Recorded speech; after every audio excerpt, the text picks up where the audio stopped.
निलेश लंके खरंच शरद पवारांच्या राष्ट्रवादीकडे गेलेच तर अजितदादांना धक्का असेल, पण महायुतीला लोकसभेत फटका बसेलच असं नाही.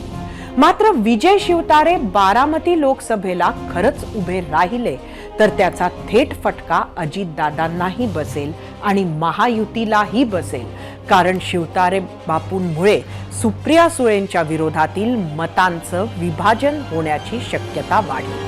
म्हणजेच जर महायुतीनं सुनेत्रा पवार यांना उमेदवारी दिली असेल तर त्यांची वाट बिकट बनेल. ही लोकसभा निवडणूक अनेक अर्थानं वेगळी आहे.